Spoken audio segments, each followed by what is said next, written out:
वैसे मध्य प्रदेश में घरेलू एलपीजी गैस सिलेंडर की किल्लत नहीं है। प्रशासन दावा कर रहा है कि भरपूर उपलब्धता मध्य प्रदेश में है एलपीजी गैस सिलेंडर की। भले चाहे लंबी लंबी कतारें एजेंसी के सामने लोगों की हो, भले चाहे महिलाओं की रोती हुई वीडियो वायरल हो कि बच्चे हमारे घर में बिलख रहे हैं, 6 दिन से सिलेंडर नहीं है, सुबह 4 बजे से हम इस कतार में खड़े हैं और शाम को बगैर सिलेंडर लिए हम घर जा रहे हैं, कैसे बच्चों को खाना खिलाएंगे। दूसरी तरफ प्रशासन के भी अब पसीने छूट रहे हैं। दावों की खुद दावा नहीं कर पा रहा है प्रशासन कि उनके पास उपलब्धता भरपूर है। क्योंकि अभी एक मध्य प्रदेश की आईएएस अधिकारी का मैं बयान सुन रहा था। उन्होंने सख्त लहजे में मध्य प्रदेश के कई बड़े आयोजनों से लेकर जनता से गुजारिश की है कि जहां ज्यादा ईंधन खर्च होता है उन डिशेस को आप बदल दो। जैसे आपके यहां शादी ब्याह का कार्यक्रम है, रोटी पराठा जैसा अगर आपके यहां डिश बड़े आयोजनों में बनाई जा रही है तो फिर आप उस डिश को चेंज कर दो, क्योंकि उससे ज्यादा ईंधन खर्च होता है, जिससे ईंधन बचाया जा सकता है। सिर्फ इतना ही नहीं, माननीय आईएएस यानी कलेक्टर महोदया ने यह भी नसीहत दी है कि एलपीजी घरेलू गैस सिलेंडर के सिवा आप डीजल भट्टी का इस्तेमाल कर सकते हैं, इंडक्शन का इस्तेमाल कर सकते हैं। इस नसीहत ने मध्य प्रदेश की सियासत और मध्य प्रदेश के जनता के बीच भय के माहौल को एक नया विवाद बना दिया है, एक नई बहस छेड़ दी है। बहस यह है कि अगर प्रशासन के अंदर विश्वास है कि निश्चित तौर पर मध्य प्रदेश में एलपीजी सिलेंडर की कमी नहीं है, गैस की भरपूर उपलब्धता है, तो फिर दूसरी तरफ मध्य प्रदेश के आईएएस अधिकारी द्वारा जो बयान दिया जा रहा है, जो जनता को डाइवर्ट किया जा रहा है, जनता को एलपीजी से बचाव के लिए या फिर एलपीजी सिलेंडर से दूर होने की नसीहत दी जा रही है, क्या इस वजह से तो नहीं दी जा रही है कि जनता और प्रशासन दोनों हलाकान हैं। प्रशासन भी इस मुसीबत का सामना करते पसीने छूट रहे हैं, इसलिए जनता से समस्या के निजात के लिए उन्हें डाइवर्ट किया जा रहा है कि आप सिर्फ और सिर्फ सिलेंडर के पीछे बिल्कुल मत भागिए। अगर आपके यहाँ शादी ब्याह जैसे प्रोग्राम हैं तो फिर आप डीजल भट्टी के साथ इंडक्शन का इस्तेमाल करिए और अपने बड़े कार्यक्रम में, बड़े आयोजनों में जहां ज्यादा ईंधन खर्च होता है वहां आप रोटी पराठा पूड़ी बनाने से परहेज करिए, उसकी जगह पर कम ईंधन खर्च होने वाले डिशेस का इस्तेमाल करिए। क्या ये जो बयान है माननीय कलेक्टर महोदया का, क्या इस बयान के अंदर यह डर छिपा है कि निश्चित तौर पर जो सरकार दावा कर रही है उस दावे में दम नहीं है? क्या सरकार जो कह रही है कि भरपूर उपलब्धता एलपीजी गैस सिलेंडर की है, निश्चित तौर पर सरकार का यह दावा फेल है? क्योंकि कलेक्टर महोदया ने सख्त लहजे में नसीहत दी है। इस बीच मध्य प्रदेश में कई बड़े शादी और समारोह आयोजन, होटल रेस्टोरेंट में बहुत सारे ईंधन का खर्च होता है, लेकिन कलेक्टर महोदया ने बड़े बड़े शादी और आयोजनों वाले कार्यक्रमों को दूसरी तरफ डाइवर्ट करते उन्होंने जो कहा है वो मैं आपको सुनाऊंगा। लेकिन इससे पहले वैश्विक युद्ध के चलते जो संकट है, जो दिक्कत है, वो मध्य प्रदेश के घर के रसोई तक पहुंच गया है। अब रसोई में जो संकट के बादल मंडरा रहे हैं, छोटे छोटे बच्चे भोजन के अभाव में बिलख रहे हैं और माता पिता टंकी गाड़ियों में रखकर, सर पर टंकी रखकर दिन दिन भर गैस सिलेंडर की लाइन में लगकर गैस सिलेंडर ढूंढ रहे हैं। लेकिन तब भी दिन दिन भर का वक्त बीत जाता है, उन्हें गैस सिलेंडर नहीं मिल पाता है।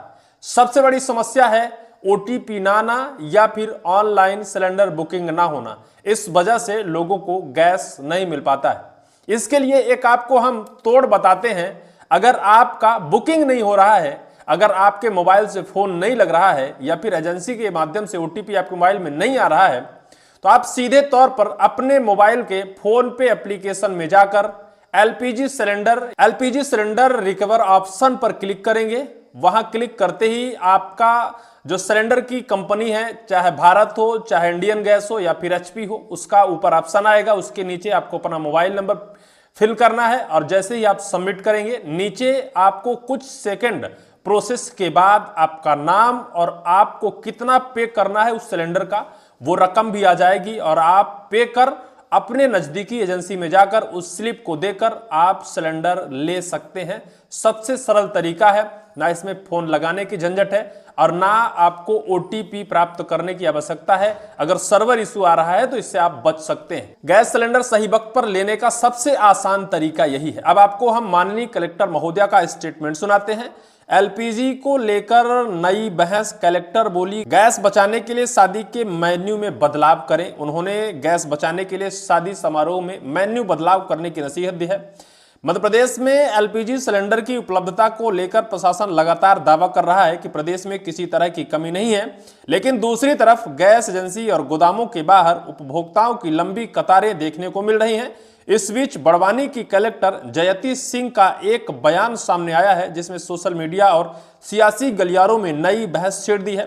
दरअसल बड़वानी जिले की कलेक्टर जयती सिंह ने शादियों और बड़े आयोजनों को लेकर एक सलाह दी है। उन्होंने कहा है कि आयोजनों में लोग गैस सिलेंडर की जगह इंडक्शन चूल्हा या डीजल भट्टी का इस्तेमाल भी कर सकते हैं। इतना ही नहीं, उन्होंने यह भी सुझाव दिया कि ज्यादा ईंधन खर्च करने वाले व्यंजन जैसे रोटी पराठे की जगह अन्य डिशेस भी बनाई जा सकती है। यानी अगर मध्य प्रदेश का कोई कलेक्टर ये सब कुछ कह रहा है तो क्या यह माना जाए कि मध्य प्रदेश की सरकार के दावे खोखले हैं? मध्य प्रदेश की सरकार सिर्फ अफवाहें फैला रही है या फिर जनता को झूठा दिलासा दे रही है? क्या माननीय बड़वानी की कलेक्टर महोदया ने जो कहा है उसमें दम है? कलेक्टर का यह बयान ऐसे समय पर आया है जब प्रशासन लगातार यह कह रहा है कि प्रदेश में गैस सिलेंडर की कोई कमी नहीं है। ऐसे में सवाल उठने लगे हैं कि जब सिलेंडर की उपलब्धता सामान्य बताई जा रही है तो फिर वैकल्पिक व्यवस्था अपनाने की सलाह क्यों दी जा रही है? अगर मध्य प्रदेश में भरपूर गैस सिलेंडर है तो फिर वैकल्पिक व्यवस्था मध्य प्रदेश की जनता को क्यों सुनाया जाता है? आप सिलेंडर उपलब्ध कराइए ना। क्यों कहते हैं कि रोटी मत बनाओ, पराठा मत बनाओ, क्योंकि उससे ज्यादा ईंधन खर्च होता है। कलेक्टर के इस बयान का वीडियो सोशल मीडिया पर तेजी से वायरल हो रहा है। कई इंटरनेट यूजर्स इसे लेकर सवाल उठा रहे हैं और प्रशासन के दावे तथा जमीनी हकीकत के बीच अंतर पर चर्चा कर रहे हैं। कौन है जयती सिंह? जयती सिंह वर्ष 2016 बैच की आईएएस अधिकारी हैं और वर्तमान में बड़वानी जिले में कलेक्टर के रूप में पदस्थ हैं। इससे पहले वो उज्जैन जिले के जिला पंचायत सीईओ के पद पर कार्य कर चुकी हैं। इसके अलावा बड़वानी जिले के पानसेमल और सेंधवा की एसडीएम के रूप में भी उन्होंने जिम्मेदारी निभाई है। फिलहाल उनके इस बयान के बाद प्रदेश में एलपीजी की उपलब्धता और प्रशासनिक दावों को लेकर बहस तेज हो गई है। निश्चित तौर पर इन्होंने एक नई बहस छेड़ दी है। जनता और प्रशासन के बीच जो धागे हैं उस धागों को तोड़ने का काम किया है। जनता विश्वास कर रही है कि प्रशासन कह रहा है कि भरपूर एलपीजी उपलब्धता है, लेकिन कलेक्टर महोदया कहती हैं कि जहां ज्यादा ईंधन खर्च होता है उससे आप बचिए, आप इंडक्शन का इस्तेमाल करिए या फिर आप डीजल भट्टी का इस्तेमाल करिए। निश्चित तौर पर क्या दावों में दम है? क्या कलेक्टर महोदया ने जो नसीहत दी है वो अंदर की खबर है? क्या वास्तव में सरकार जो दावा कर रही है उस दावों में दम नहीं है? जनता कतारों में क्यों खड़ी है? अगर दावा सरकार का विश्वसनीय है तो फिर जनता क्यों सड़कों पर घूम रही है? क्यों एजेंसियों के सामने लंबी लंबी कतारें लगाकर गैस लेने की फिराक में है और तब भी उनको दिन दिन भर खड़े होने के बावजूद भी गैस सिलेंडर उपलब्ध नहीं हो पाता है? आपके घर में सिलेंडर है या नहीं है? कमेंट सेक्शन पर कमेंट आप जरूर करिएगा। क्या समस्याएं हैं, वास्तविकता है या फिर झूठी है, उसे भी आप कमेंट कर जरूर बताइएगा।